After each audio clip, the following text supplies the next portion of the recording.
दिल्ली जल संकट पर शिवसेना यूबीटी सांसद प्रियंका चतुर्वेदी ने कहा, यह बहुत दुखद है कि केंद्र सरकार और राज्य सरकार के बीच राजनीतिक प्रतिद्वंद्विता के कारण जनता को परेशानी उठानी पड़ रही है। मुझे उम्मीद है कि दोनों सरकारें अपने राजनीतिक मतभेदों को अलग रखकर इसका समाधान निकालेंगी।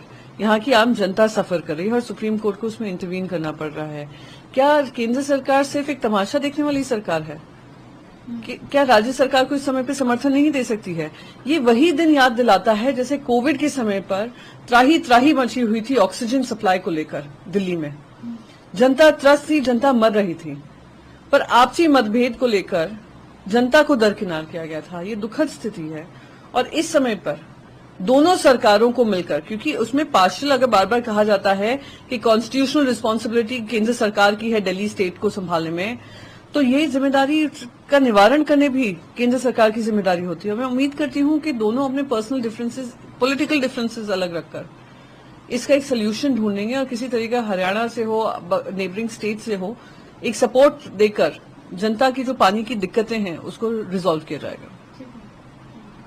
इससे राज्यसभा का है, क्या कहेंगे? जो नवनिर्वाचित सदस्य शपथ लेंगे, जो मंत्री हैं वो बता रहे हैं अभिभाषण होगा राष्ट्रपति का, तमाम चीजें बताई रही हैं, क्या करेंगे?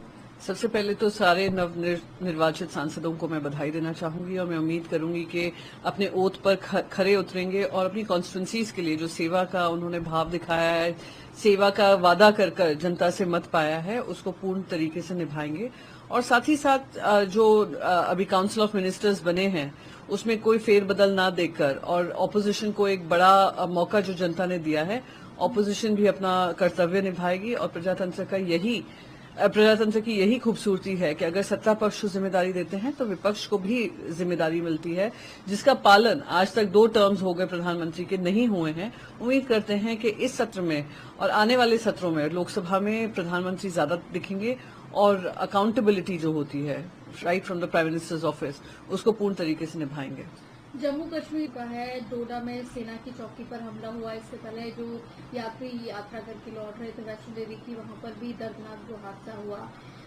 जो अधिकारी हैं वो कह रहे हैं ऑपरेशन जारी है, आतंकियों को मार गिराया गया है, एक नागरिक भी घायल हुआ है। क्या कहेंगे पूरी घटना को लेकर? मैं कहूंगी कि बहुत ही दुर्भाग्यपूर्ण है और बहुत ही दुख होता है कि अभी भी नोटबंदी जब हुई कहा था आतंकवाद खत्म हो जाएगा, जब 370 धारा हटी थी कहा था आतंकवाद खत्म हो जाएगा।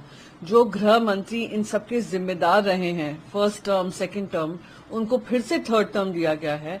मणिपुर हो, जम्मू और कश्मीर हो, किसी तरीके से वहां पर जो वायलेंस है रुक नहीं रहा है। पर मैं अपनी आर्मी को पूरा सलाम देना चाहूंगी कि आर्मी अपनी जान पे खेलकर, अपनी जिम्मेदारी समझकर वहां पर पूर्ण तरीके से इन आतंकवादियों को रोकने में लगी है और उम्मीद करती हूं उनको जल्द से जल्द सक्सेस मिलेगी। और इस तरीके की गतिविधियां जो हो रही हैं, टेररिस्ट गतिविधियां हो रही हैं, उस पर लगाम लगेगा। अमरनाथ यात्रा के नेता कह रहे हैं कि ऐसे में लगता नहीं है कि इन परिस्थितियों में अमरनाथ यात्रा को हो पाएगी और देश सरकार को गंभीर होने की जरूरत है। लापरवाही की गई तो भविष्य में ऐसी और घटनाएं हो सकती हैं। केंद्र की जिम्मेदारी बनती है। अमरनाथ यात्रा एक महत्वपूर्ण यात्रा है हिंदू धर्म के लिए, हिंदुओं के लिए। वो इंतजार करते हैं जब यात्रा की शुरुआत होगी और यात्रा में वो जाकर दर्शन ले पाएंगे। तो ये केंद्र सरकार की जिम्मेदारी है, ये देश के गृह मंत्री की जिम्मेदारी है कि हर एक नागरिक जो वहां पे जाकर दर्शन करता है, हर एक भक्त जो वहां पे जाकर दर्शन करने की मनोकामना रखता है, उनकी सेफ्टी की जिम्मेदारी केंद्र सरकार की है। और केंद्र सरकार ने इतनी बार वादे कर करके नॉर्मलसी दिखाने की कोशिश की है, पर सत्य यही है कि ये गृह मंत्री बिल्कुल फेल हुए हैं। जनता ने जब आपको वोट दिया है, जनता ने आपकी इन्हीं कमियों की वजह से आपको बहुमत नहीं दिया है। इसमें भूल सुधार करने की बजाय फिर से गृह मंत्रालय अमित शाह जी को दिया है, जो अपने अहंकार के चलते जो ये गतिविधियां हैं उनको रोक नहीं पा रहे।